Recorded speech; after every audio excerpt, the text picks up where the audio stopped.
You are watching WION World is One with me, Eric Njoka. He's considered one of the greatest marathoners in the world in history. I'll be talking to a legend. His name is Haile Gebrselassie from Ethiopia. Thank you very much for giving us this opportunity. Welcome to India. Thank you. Thank you. For those of you who do not know him, this is a little bit of history about this man. He clinched 2 Olympic gold medals, 8 World Championship victories, and 27 world records in his 20-year career as a marathoner. You resigned, let me just say resigned, in 2015, and you ventured into business. Tell me about that transition. How has it been for you? Well, after my retirement, of course, it was not easy when you switch from sport to business.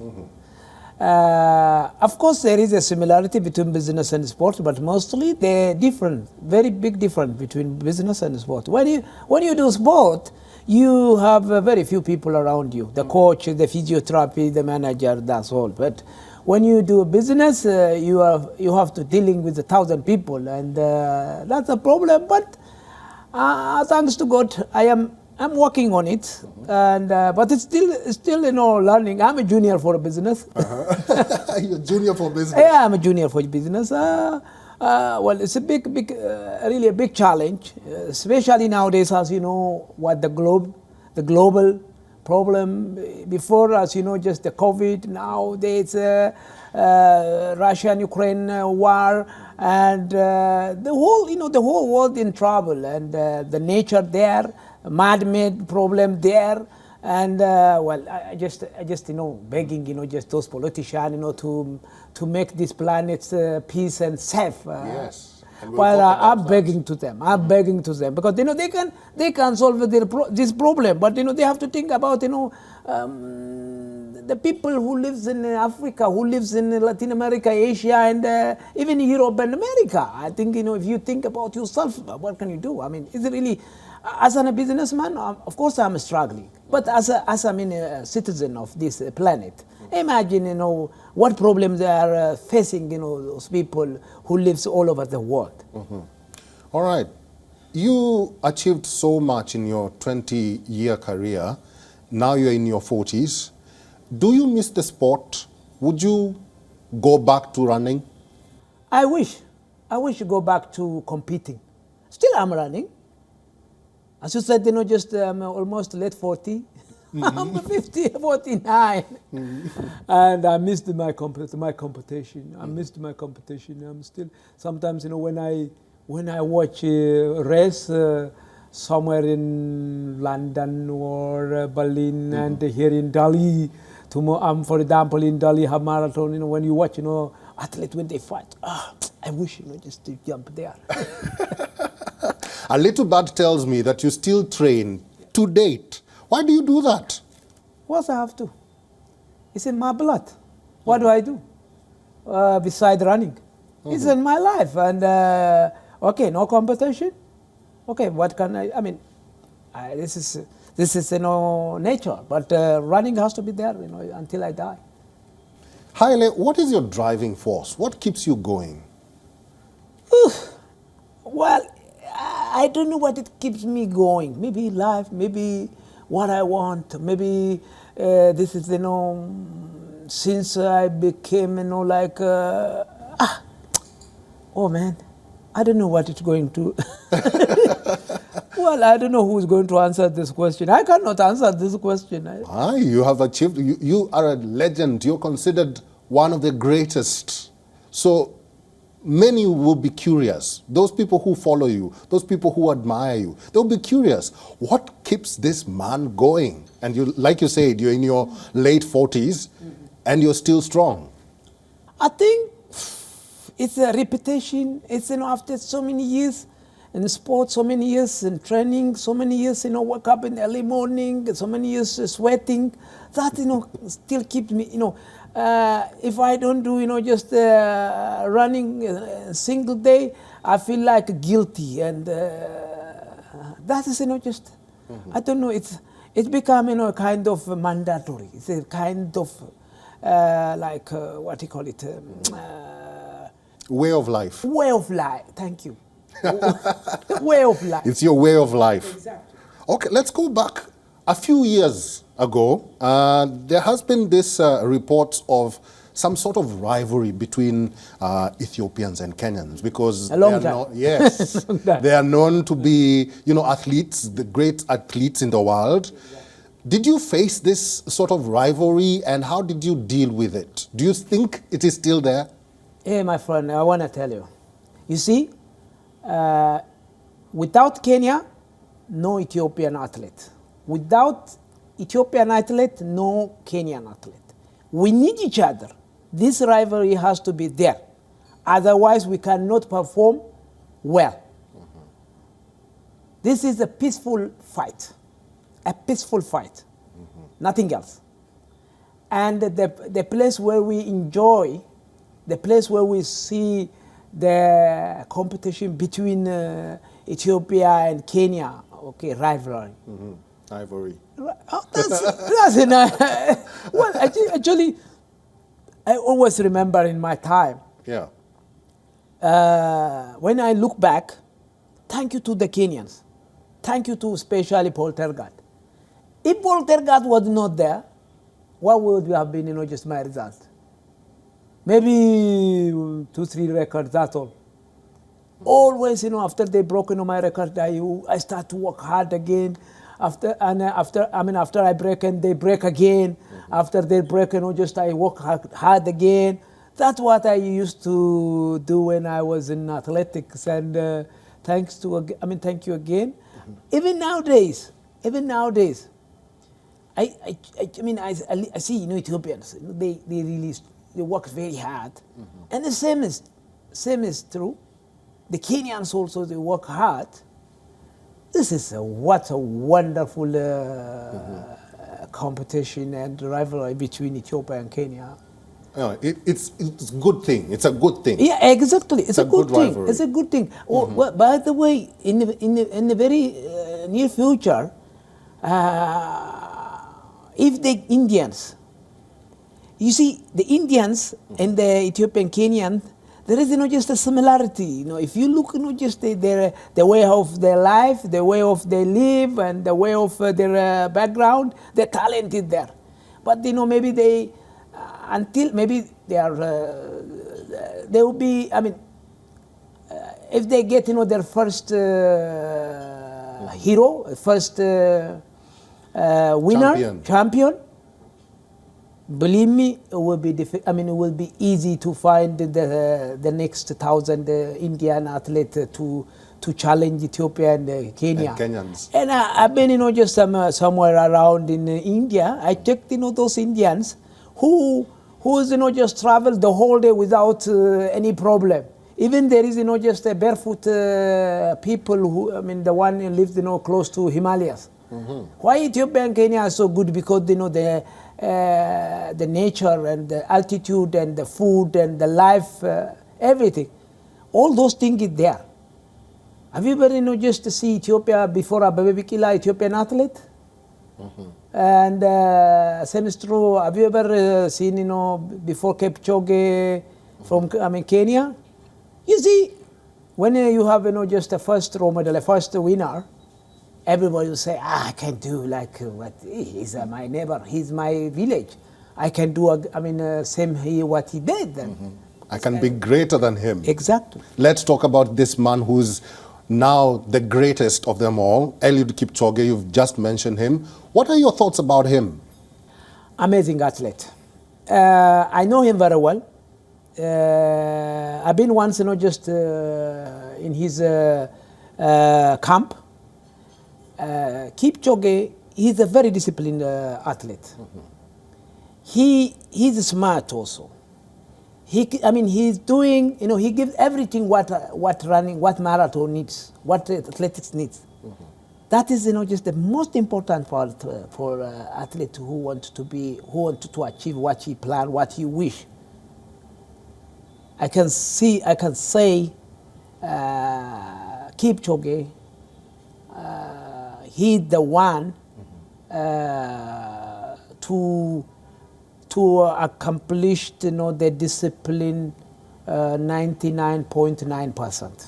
99.9%. That's great. Let's keep talking about him, because I feel like this great man, both of you are great people, but looking at his records, he ran the Berlin Marathon. He wanted to break the record, running under 2 hours. What do you think is the underlying condition when it comes to the human body and breaking this record? Do you think he will be able to do it in the long run? Maybe for Kipchoge in competition, of course he did, just under 2 hours once in Austria. And that maybe you cannot count as a world record. But under 2 hours, already for Kipchoge, it's a matter of 1 minute, because the recent world record is 2 hours and 1 minute and a little bit above. And if he can, just manage to break it again, maybe within less than a year, yes, he can. But after he became 40, maybe a little bit difficult. But whatever it is, if you find, just the athlete who discipline has like what Kipchoge had, the world record, going to be faster and faster. Actually, not only, the performance of the athlete or the ability of the athlete. As you know, nowadays technology is really going very fast. And the shoes what you have, the food what you eat, the training system, and every 5 kilometers strength what you have. This is really helpful to run fast. But human, for me, if this thing, just it goes this way, according to my calculation, in 25, 30 years, possible to run 155, 150, another 10 minutes faster or another 5 minutes faster. Because I remember in 2008 when I ran 203, almost close to 204. Now it's 3 minutes off. In 14 years. In 4 years.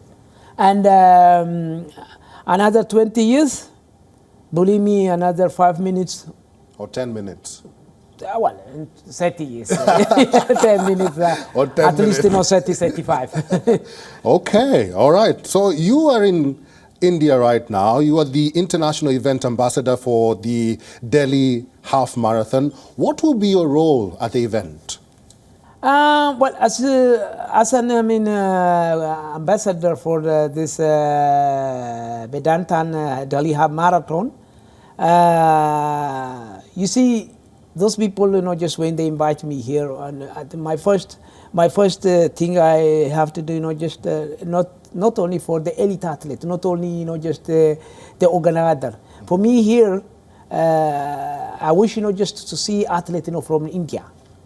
I'm sorry, just to share, this experience, to give, just a lot of headache, for Kenya and Ethiopia. But we have to.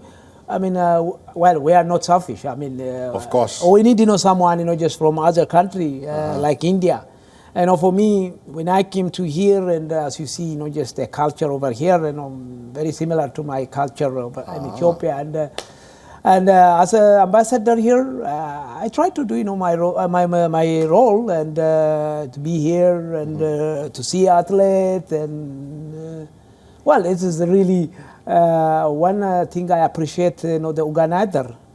Really, this organization, as the way how to organize this most.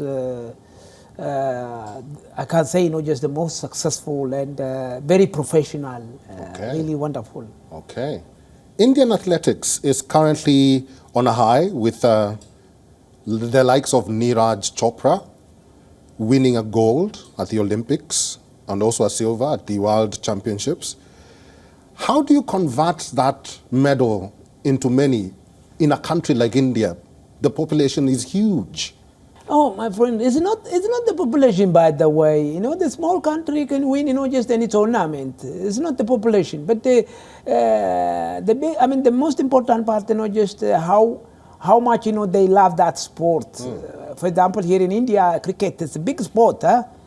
Very successful with that. Yeah. But, you know, these people, they don't know what the potential they have. That's the potential for me, you know, a long distance. And the other day, if you have a chance, you know, to watch, you know, this Commonwealth race between Kenya, one, you know, from Indian steeplechase, very close. This is a steeplechase, it's a Kenyan sport, you know that.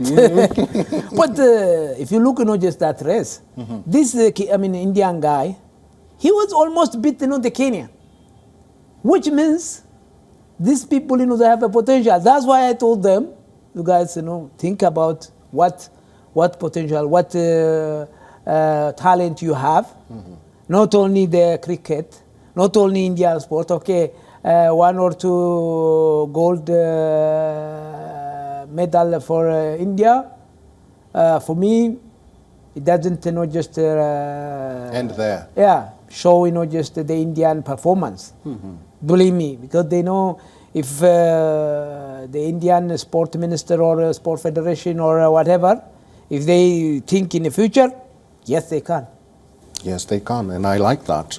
Let's switch gears a little bit and talk about the situation in your country. I know it's quite a sensitive issue to talk about, but we have to talk about it. You are a member of a group called the Elders. Yeah.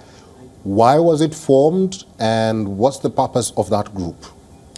The purpose of that group, you know, just to reconciliation for people of Ethiopia, to solve a problem before fighting, before killing each other. As you know, right now, things is really very, very difficult. And as you know, I think one of the problem, honestly, is not only among, you know, just the Ethiopians, you know, among, you know, the influential I can't say people or country. And you see, sometimes, you know, just some countries, they think, okay, I want to have, you know, just this party, I want to have, you know, this group, you know, just to win, you know, this election or to be in power, and this doesn't like me, and it doesn't work like that. If they think about, you know, just a country in general, Ethiopia is a big country.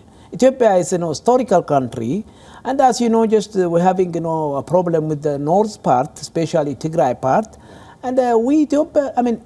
You don't see a picture of Ethiopia without Tigray region. This region is very important. I think, as you know, the Western, you know, they are really, for me, well, I don't want to blame that one, but.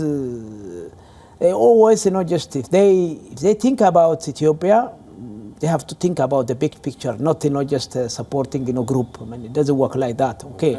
What do you think about you know, the conflict that is happening in Ukraine right now? I'm trying to phrase this question so that we can be at par. You know, there's conflict in other parts, you know, of the world as well.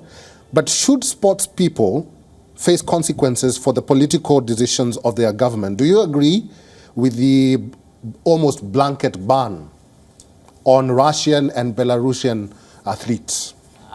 One thing what I want to tell you, sport is, you know, just without politics, without religious, and without many other things. For me, it's a mistake, I can't say, you know, just to ban Russia, Belarus, athletes, you know, from sport. Sport is, you know, bring people, together, bring peace, bring, you know, just friendship. And how can you, well, which means, you know, just to cut, who you revenge? The government of Russia or the government of Belarus? To revenge, you know, the athlete, the one who brings, you know, peace. Well, actually, when we talk about Ukraine and Russia, okay, the Western, the whole people, the whole world, they think, okay, this war is between these two countries. For me, not. Who's suffering? Okay, first, Ukraine and Russia are suffering, huh? But we as an African are suffering. Why you forget about us?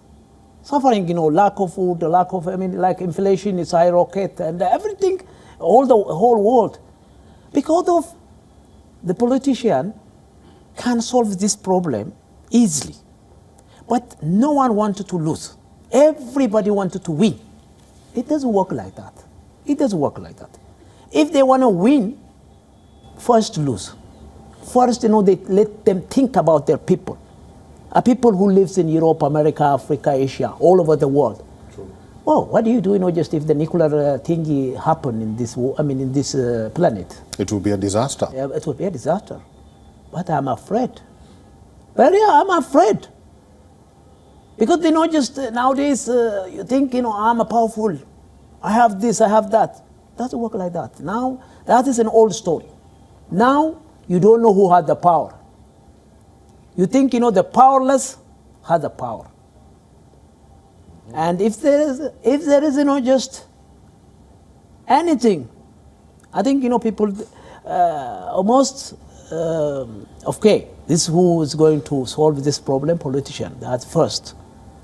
When they find a solution, first, they have to calm down, to think about, the next generation, to think about, just what's happening, to think about the disaster. Maybe this disaster will be worst. What I've seen now, things is not solved, just easily. But before getting worst, let them discuss and solve the problem. It doesn't matter who. Okay. It doesn't matter. I'm not supporting anybody. But by the way, in a war, no winner. No winner. No winner. I like that. No winner in a war. All right. You are a legend. But what would you want to be remembered for in years to come? What's the Haile's hailing legacy? Well, for me, I do, just what I'm planning, As you said, as you see, I want to tell, just everything, to be honest, to be fair. When I say to be fair, well, some people maybe they think, oh, you shouldn't, support, you shouldn't, just oppose, this idea. Of course, I'm opposing right now, I'm opposing, big bodies, including the International Olympic Committee and the World Athletics. But, if I don't, just to tell them, just my feeling, who's going to tell? Okay, they have, just many supporters. Huh? As an Haile Gebrselassie, what I want to leave in my legacy, at least, just all the things, just what I don't like, well, not what I don't like, but mostly, just of course, I have to think first, and who's a mistake, who's, blah, blah. And no matter what, okay, as an athlete, of course, you run one time, break a record, you win a race, then, just people, they talk about you. But, what I want myself, mostly, I'm a person like this. I want to build, my own monument. Of course, if you are a hero, people, they after you die, they build, just a monument. Huh? For me, my wish or my way of life to build, my own monument before you understand what I'm saying. Let me finish one, and I don't know where I'm going to die. We wish you all the very best.